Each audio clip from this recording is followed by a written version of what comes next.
Hey everybody, this is Dan Gandee from the Operative Group, and I want to talk about how we advise our investment clients and our own selves, right? By working with us as investor consultants, real estate brokers. I want to show you a few deals within our portfolio that we had bought and sold and break down the actual acquisition strategy and our whole entire program of repositioning so that you can see how easy it is to actually make money in real estate when you understand the right orders of operation, the right deal structure, and you can see the potential in properties, right? Those three things. Those three things are super important. So stay all the way to the end, guys. I don't want you to just blast through this and skip around. You have to hear the whole case study because the whole case study is going to be able to let you go out in the market, find properties on or off market, and be able to structure deals to close and make money. We made over $100,000 net within 2 years of holding this property. And we were able to reposition this property to increase its value from $200,000 acquisition to $385 on exit. That's $185,000 in increase in basically sale price. So 700% cash on cash return interests you? Tune in. Let's do it. So typically I don't buy manufactured homes on real property. I like predictable rents, predictable properties. I like stick-built homes in good communities, good neighborhoods so that I can look at all of the aspects of the deal and have more predictability at exit.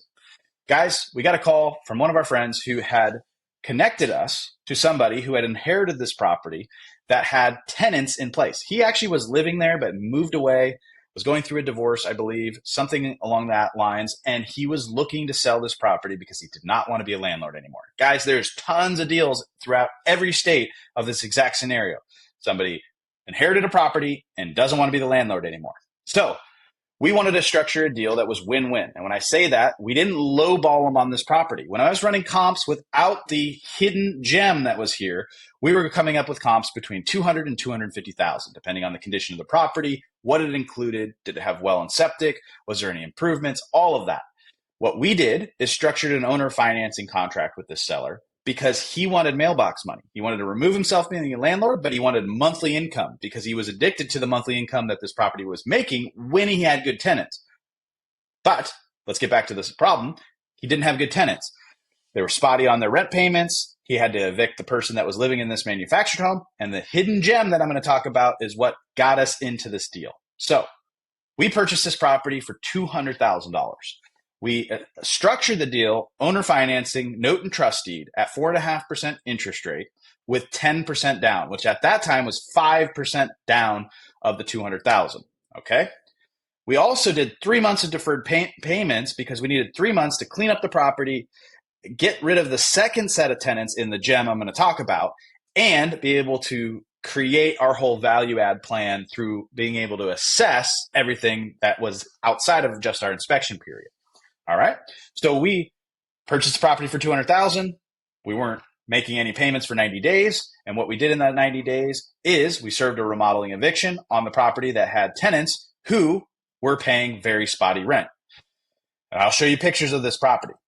There was a hidden gem in this, guys. Like I said, it was an ADU, fully permitted, fully grandfathered in. That was a 2-car garage with an apartment on top. And what our plan was to take that 1-bedroom studio and turn it into a 2-bedroom apartment, okay? Because there was a lot of space, but all that needed to be added was a wall and a closet and had to have egress, right? So that was one of our value add plays in terms of the studio, the ADU, all right? The tenants that were living in the ADU were actually not even living there. They had like girlfriends in other places. They were paying like $350 each, and one person was living in the basement. And so we just asked them, hey, like if we paid you guys, would you move out so we don't have to serve an eviction, or should we serve an eviction for remodeling purposes and go through the 90 days? We actually gave them 90 days and gave them a full month's rent to get out. That's pretty much in line with what the laws are now anyway in Oregon, which is 1 month rent for no cause evictions. So we did that preemptively before the law even existed. I want to break this down, guys. When we purchased this property, this was a pretty shoddy place. Here's the ADU. There was trash everywhere. And it wasn't toxic waste or anything crazy like that. It was just a lot of trash that hadn't been picked up. There was a lot of things from multiple tenants moving in and moving out. There was pets there that weren't even included in the lease. There was just a lot of things that were not that good, right? And so we looked at all of these things and we said, okay, we're going to take this ADU. We're going to take care of some of the issues. We're going to do a full remodel on the flooring and we're going to add that second bedroom. So that is the plan with the ADU. All right. If we were trying to rebuild this ADU, it cost us $125,000 to $175,000. But then we needed to do a remodel to the manufactured home to make sure that it was rent ready. This is actually the grass. It was like 3 or 4 foot tall. There's the mower right there that we actually bought with the purchase. Guys, there's another trick. If you don't want to deal with machinery or paying landscapers, we actually just bought that Husqvarna, which is literally brand new. It just needed spark plugs and I think some new gas. And our business partner got it up, and now we had a machine to have the tenants mow their own property. So we included that in the sale. But let me break this down. Chicken scratch at first. When we first looked at this, we were looking at our owner carry versus rent returns. We were looking at the to-do list that we needed to make. We were running comps without the ADU, with the ADU, because it was really hard unless we called an appraisal to get an actual valuation of the property on 3.16 acres with a manufactured home plus an ADU, because there wasn't a lot of comps. So this is the actual chicken scratch that we were trying to come up with. Yes, there is way more sophisticated and complicated calculators that we're using on the back end, but this is what we were doing in our brainstorming session at my house. All right. Next, we looked at the property. There was 3 income streams that could happen. One was a land lease for the 2 acres that were fully fenced on the front end of the property. Next was the lease on the manufactured home. Next was the lease on the ADU. That's 3 income streams on a property that typically most people would look at this and say there's one income stream, right? Somebody's going to rent the manufactured home and that's the whole shebang for the whole property. It was on well and septic. Those things were going to be taken care of. We were going to make sure the water was tested. We were going to make sure the septic was pumped. All of that being said, we then had to run the numbers on the owner financing. And what we found out with 5% down at a $5% down at a $200,000 owner carry note and trust deed, we could amortize it at 30 years at 4.5% interest rate. And yes, at this time, you could actually get 3.25, 3.5 interest rates. Our total monthly payment was $1,160. So if we could at least rent the manufactured home for that, we would break even.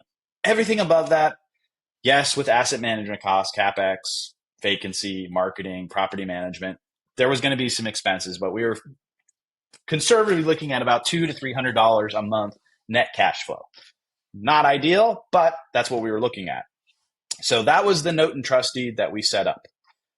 So in 90 days, we were going to make $1,160 a month payments for 15 years, amortized at 30. If you need to find out more information about that, hit me up in the DMs or Google search. All right. That being said, what we did is we ran then an APOD on the property, because what we were renting, I think what we were renting the ADU at originally was, I think, $700 a month. And bear with me for a second.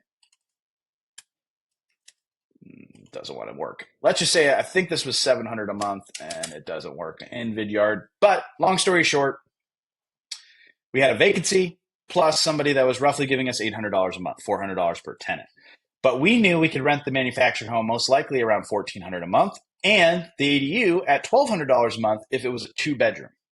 So that's what we did. We first went in and we rehabbed the property. And I want to show you guys, that was the ADU. This is the manufactured home. Yes, this is what it looked like when we bought it. Scary. I was scared. Wasn't getting much sleep that night when we first wrote the offer. And we went in and we remodeled both units for, I think, a total cost of $15,000 to $20,000. And we did all the work ourselves. Yes, that's not scalable. Yes, every investor that's bitching about that in the comments, we know you're supposed to hire some people so that you have good scalable returns. This was a sweat equity deal because we knew we needed to turn it around quickly and we knew we could do it ourselves. We both have construction experience. So we rehabbed both the manufactured home and the ADU to then add a second bedroom and therefore get us in the program of getting that property to sold. All right. So that being said, we fully cross-fenced the property. We also added a bunch of new improvements to that property, turned around. All right. And then got through all of the project with a fully rented 2-unit property plus a ground lease on the land. All right. And without the ground lease in the land, even in the equation, we had proforma'd the property to a 15.15% cap rate, which does not exist. I just want to say to everybody that is not accurate. There are some calculations in all of this.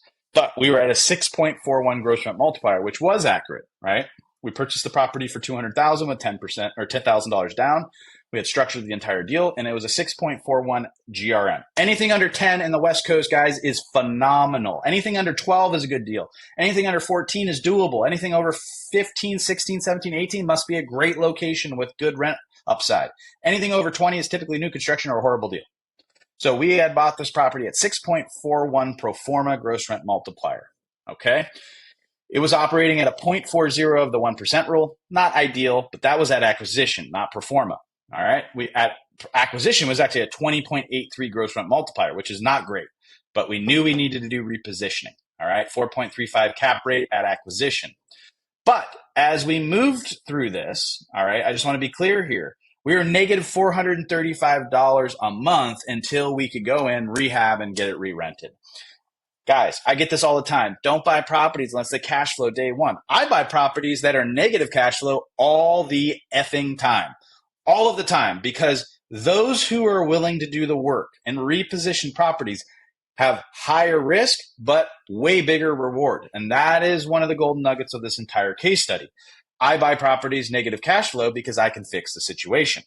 I wouldn't buy properties negative cash flow if I couldn't fix the situation. So that's what repositioning properties is all about. All right. Next thing you know, I want to tell you guys that closing costs on acquisition about $3,500.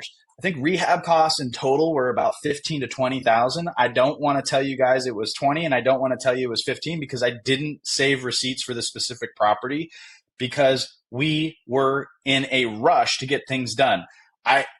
When I say I don't save receipts, we did have a full cost accounting of all of it, but I don't have that in front of me, and I didn't keep good records of that in my Google Drive like I do now. We were just trying to get it rehabbed as quick as possible. We knew it was roughly about $15,000 in rehab. All right. Cash for keys closed was 1 month of rent. Yes, I could have included that in this, but I didn't because we had 3 months of deferred maintenance, 3 payments of deferred payments on the debt service. So that was a wash there. Total cash invested, $28,500 on a $200,000 acquisition. That includes rehab, closing costs, and down payment. $28,500. All right. Now, after the flip and the exit of the property, we sold the property for $385,000. We had $2,500 in closing costs. We had $15,000 in rehab costs, and we had $23,100 in realtor fees. Now, typically, I would have included the down payment in this exit analysis because that was cash that we used. But $23,100 divided by 2, which I was the real estate broker that sold the property, that is roughly about $10,000 that we paid ourselves back in commission to our other company. So it was about a break even there. All right. After capital gains, yes, we were going to 1031 this, but we were 1031ing another property in our portfolio. Didn't want to deal with it. We just wanted to cut our losses. And I'll tell you about the secret hidden note in this. We made a net income of $107,738 after paying capital gains of roughly 23% on this property. Yes, we could have 1031 it, guys. You can yell at me now or kick the can down the road. We get it. But we took that $107,000 and bought another property, which turned out to be a manufactured home park.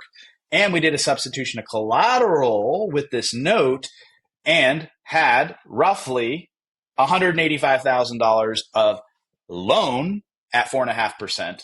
plus the $107,738.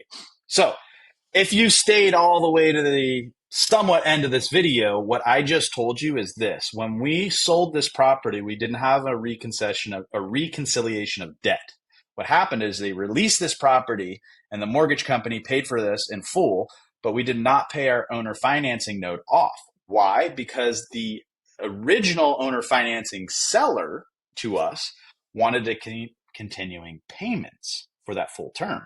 So we did a substitution of collateral, which means that $200,000 plus $385 means there's $185,000 in equity plus a $200,000 note. We took the $200,000 note and we moved it over to another property as a loan. We basically got all of the $385 minus all these expenses, paid the capital gains, and made $107,738 in profit, plus the $185,000 in or $200,000 original note had been then moved in second position in another property. We actually use this property to buy another manufactured home that makes us over $70,000 a year. Yes, I just paused. We bought a manufactured home on real property with an ADU that had tons of trash, needed to be completely fully remodeled. We got 3 months of deferred payments. We negotiated a 4.5% note and trust deed owner financing with a substitution of collateral, sold the property 2 years later, made $107,738. Then we turned around and used the substitution of collateral plus the $107,738 to buy a manufactured home that makes us over $70,000 a year. That's what you do in real estate investing. And that's why I'm only going to show you a few of these deals in our portfolio that we've done some very creative stuff. But in all of this, guys, I want to tell you that it's because of expandability. We added another bedroom to the ADU, which increased the valuation of that property. When it was appraised, because the person buying it had a conventional loan, it appraised at $385 because it had a fully improved ADU. It had a manufactured home with straps on the foundation that was fully certified. It had been remodeled on both sides. And we had done a lot of the sweat equity and property management ourselves. And we were getting paid rent for about 80% of that entire hold. Guys, if you're starting in real estate investing and you're afraid of getting your hands dirty or you're afraid of putting in the work, this is a prime example of a property in which we could have outsourced everything. GC, property management, everything. But in order to buy a manufactured home park that makes us over $70,000 a year net income, we needed to sell this property and do all of this work, sweat equity, and time and effort by just taking something that was sitting in the woods and turning it into a gold mine of opportunity. All right. And I want to be really clear here, guys. When we look at this stuff from the final numbers, total profit when sold was $200,349.37. There was no debt paid because we went in second position on a substitution of collateral. Our cash on cash return was 702.98%. Our purchase capitalization rate was 11.13. Our IRR, internal rate of return, was 196.08 per year. Total rental income that we collected during that time was roughly about $57,000 minus the few months that we did not have tenants. So it was probably a little bit closer to 48. Total mortgage payments paid was $23,000. Total expenses was $11,824. Slightly inaccurate. Total net operating income for the hold status of that property was about $45,177.65, which I don't think is 100% accurate. And I want to be clear here. We made $28,200 the first year. I think we made roughly about the same second year. So that is, $56,000 at a 30% expense ratio is probably roughly about $35,000 in total net operating income as we held that property until we sold it. Guys, I just want to talk about one thing, which is these numbers: 702% cash on cash return, 11.13 on the capitalization rate, 196% on IRR. It all started as this, guys. Hey guys, I don't want to own this property anymore. My parents gave it to me. The tenants suck. I don't want to put work into it. And I'm interested in selling it, but I'm not going to give it away. We pulled comps. Comps came to about 220, 227. We offered it 200,000. We deferred payments for 3 months. We did a substitution of collateral at exit. We made 107,000. And then we turned around and used that debt to then acquire a more expensive property that had way more income potential. That's what we do on the investment side of our business. We'd have done a lot of these. This was just one of the first that me and Ed had put together as a partnership because we wanted to start working together and strategically help our clients understand that we have done this before. This is one of many. And I want to show you guys that we buy negative cash flow properties. We find the opportunity, we structure the deal, and through deal acquisition and exit, we're able to make over $50,000 a year and purchase properties that are going to make us way more money per month than the one we originally. So we're using this as a stepping stone investment. if there was one thing you got from this entire video at under 20 minutes, is that if you're not willing to put the sweat equity, time, and effort to learn the deals, understand the value add and repositioning strategy, and use stepping stone properties in order to create more velocity in your portfolio, then don't get in this business. Invest in syndications, invest in REITs, invest in the stock market, and total passive sources.